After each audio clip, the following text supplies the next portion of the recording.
Hello and thank you for joining us on the Capitol Report on NTD Television. I'm Steve Lance. Here's a look at some of the stories we've been covering for you today. Russia and Ukraine had a second round of talks today, while the two countries are now battling over a city that houses the largest nuclear power plant in all of Europe. And Congress now is preparing to approve billions in emergency spending, some to support Ukraine and even more for pandemic relief. American energy independence. Members of Congress say this is a fundamental issue at stake as Russia marches forward in Ukraine. Congressman Ralph Norman says we were there not long ago, and with correct policy, it won't take much to get it back on track. But what direction will the country head in? We'll take a look. And an unexpected meeting among the Quad leaders today. It comes amid increasing concerns over a Chinese invasion of Taiwan. What did the leaders have to say? No ceasefire after a second round of talks between Russia and Ukraine today, but the two sides agree on setting up humanitarian corridors for civilians. Ukrainian and Russian forces are now battling over a major port city with Europe's largest nuclear power plant. Russian and Ukrainian delegates finished the second round of talks in Belarus today. Unfortunately, we haven't reached the results we had expected. The only thing I can say is that we have thoroughly discussed humanitarian aspects, because many cities are now encircled. In official communications, both sides agreed to set up humanitarian corridors for civilians. They also agreed to potentially allow ceasefires in areas designated as safe corridors during the evacuation.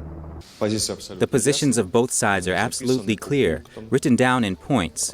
We managed to find common ground on some of them. Russia and Ukraine say they'll set up the third round of talks as soon as possible. And while the talks were underway on Thursday, Russian and Ukrainian troops battled over a major energy-producing city in southern Ukraine.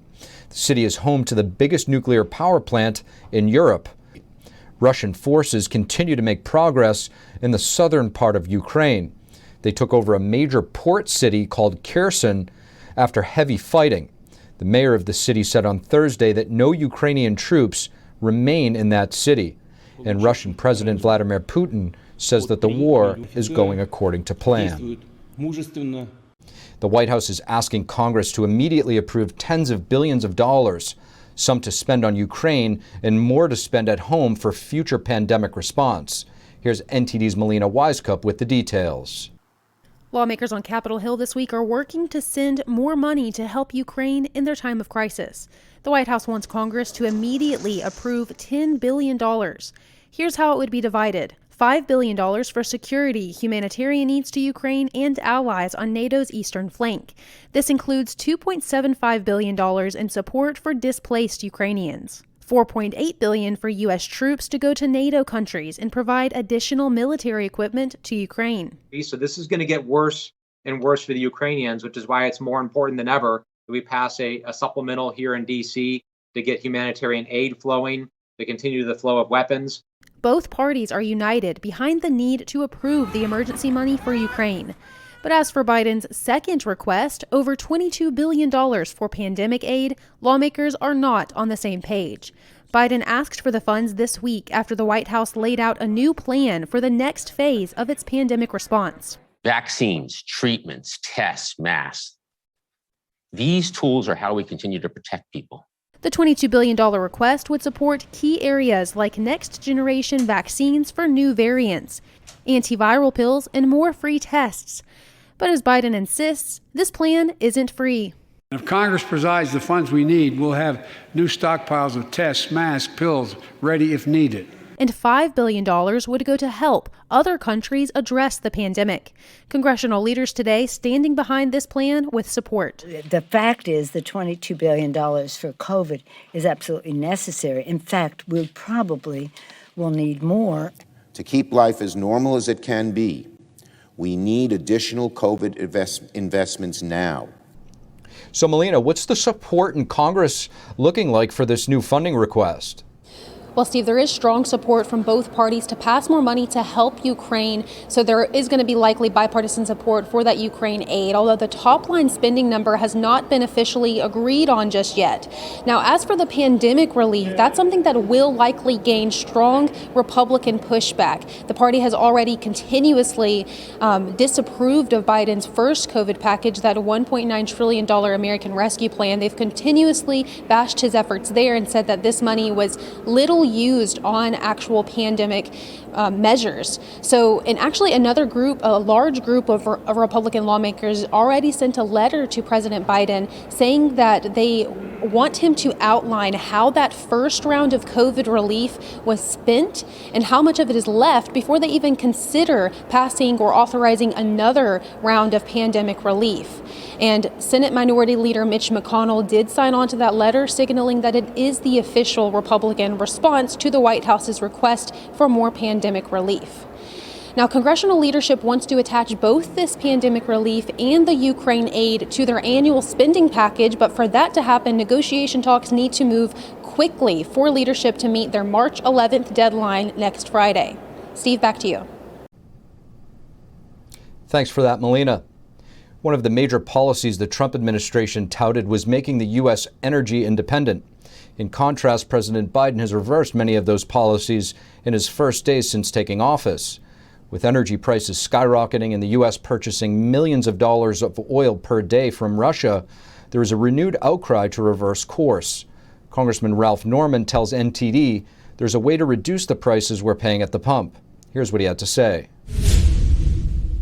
Now, Congressman, there's been a lot of talk about energy independence right now. A lot of eyes have been opened after this conflict. Oil's just broke $100 a barrel.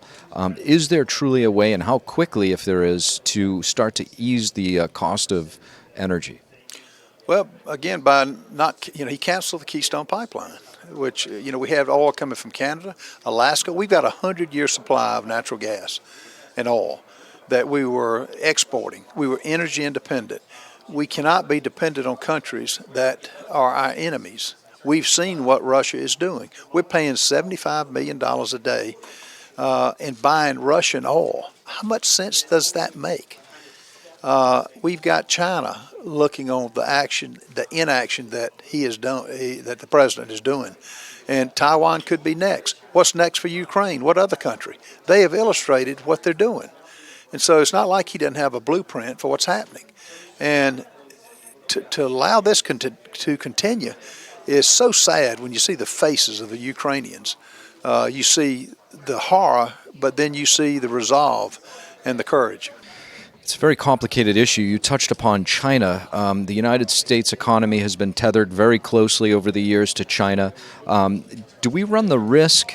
Is it how to play the game, if you will, to make sure that we don't push Russia even closer to China, or is there a way, or is it too late? Well, whether we do or not, it is what it is. Look at what these countries are doing. Look at what China's contemplating by everybody. Look at what Russia is doing.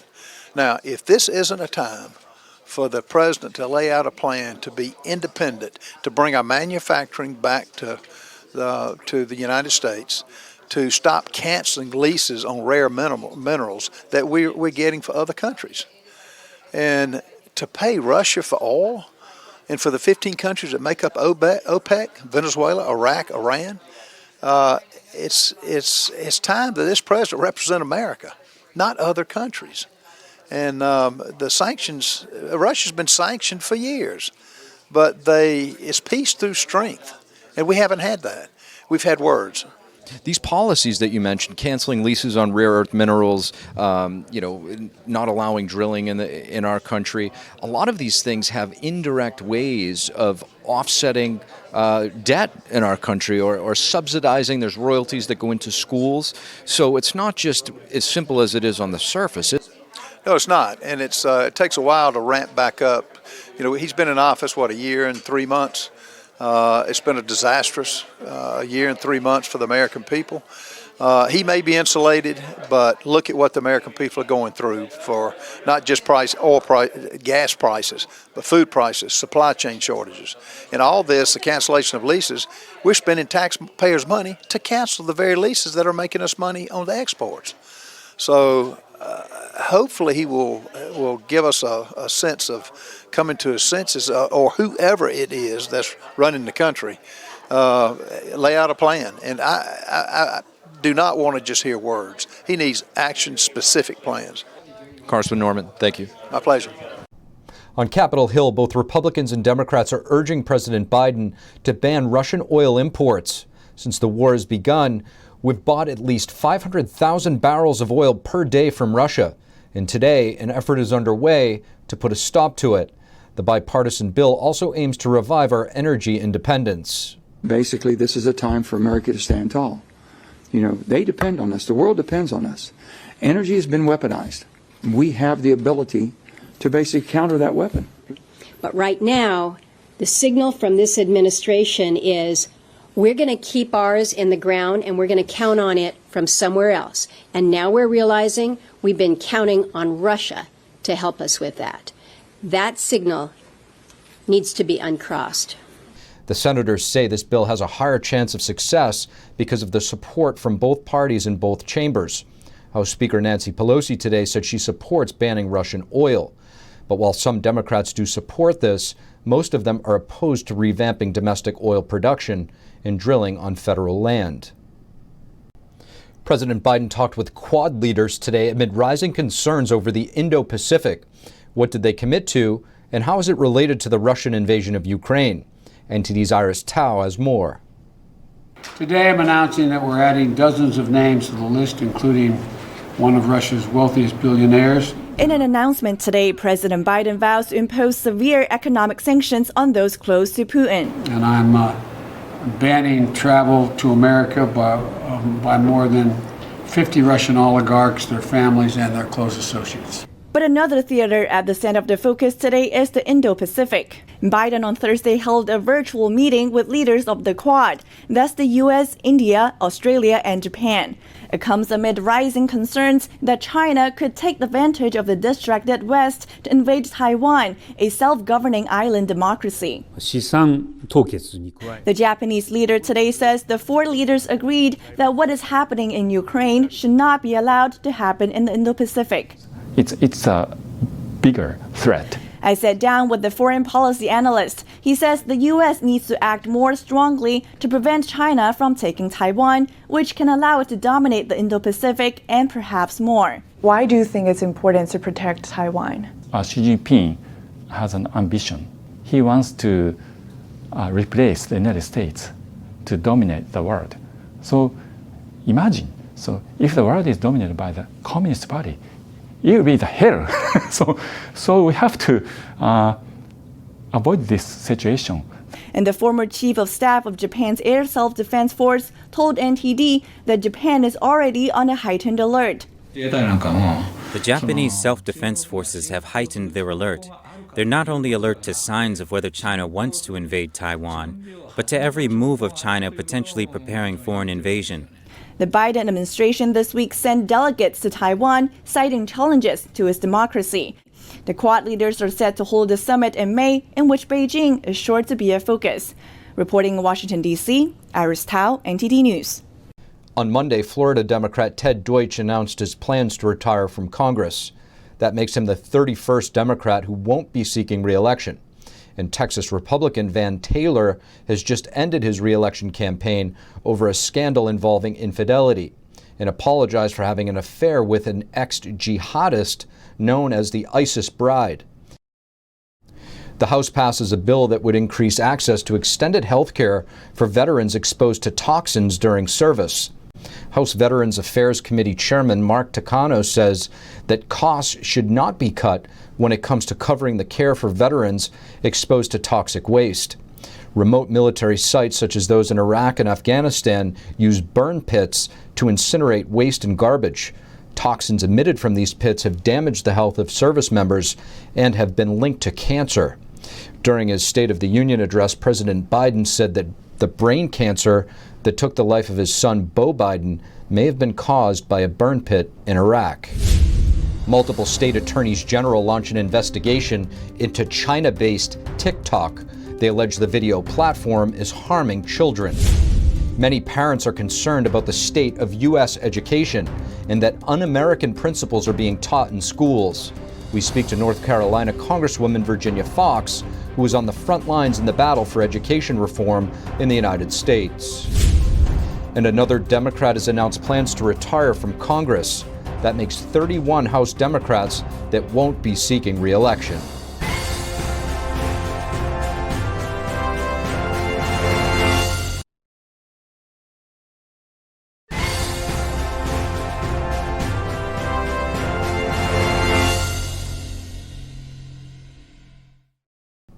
Hello and welcome back to NTD's Capitol Report.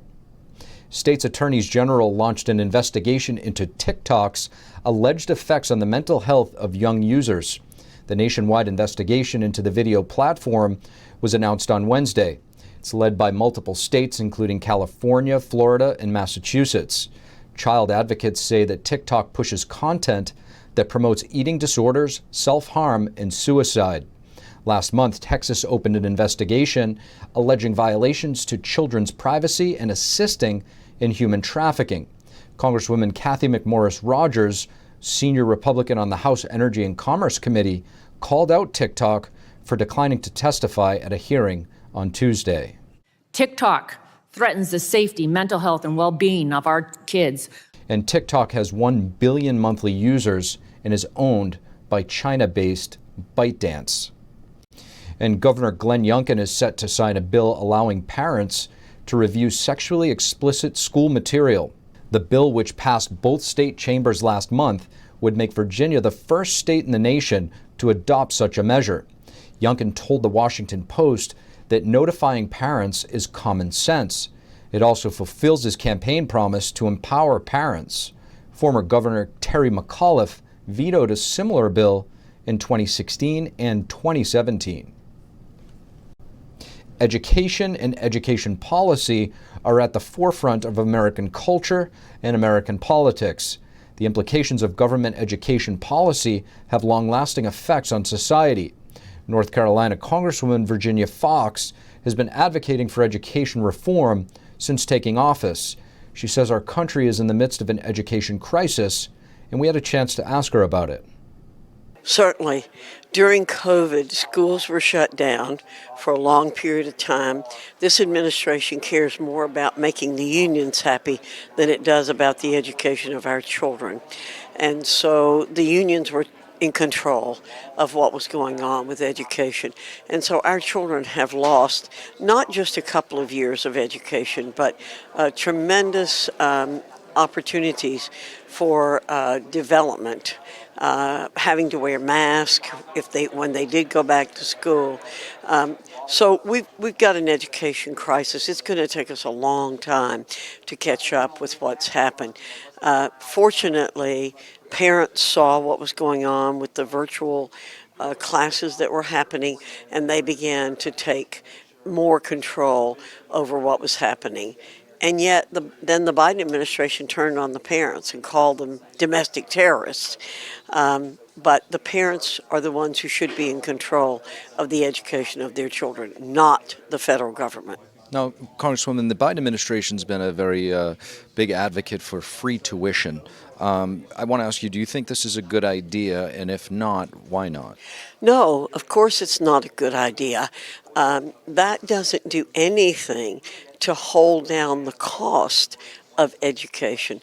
That just gives an incentive to colleges and universities to raise the cost of education. And then that just is a bigger burden on average taxpayers.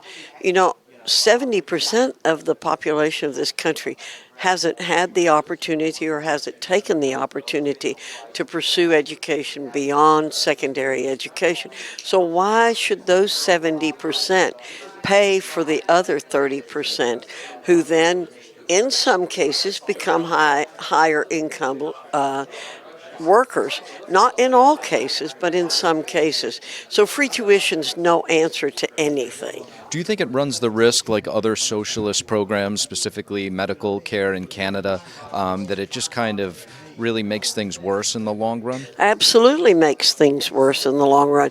And their argument is that it's, quote, an investment. When the government spends money, it's not an investment. It's spending the earnings of hardworking taxpayers. And it's taking money from people who I think could spend it better themselves than the government can spend it. Congresswoman Virginia Foxx, thank you. Thank you very much for having me. Please keep educating the public. According to the CDC, over 140 million Americans have contracted the CCP virus. Of those, many are experiencing long-term effects after contracting the virus. One of those people is U.S. Senator Tim Kaine. 2 years after contracting the virus, Kaine says that he still feels a tingling sensation 24 hours per day, as though his nervous system has been hit with high amounts of caffeine. Today, Kaine introduced legislation aimed to help people who are still dealing with what is being dubbed long COVID. The bill, called the Care for Long COVID Act, would centralize information on long COVID and increase public awareness of the condition. That's all we have for you tonight on the Capitol Report. Thank you for tuning in. From Washington, D.C., I'm Steve Lance, and we'll see you tomorrow.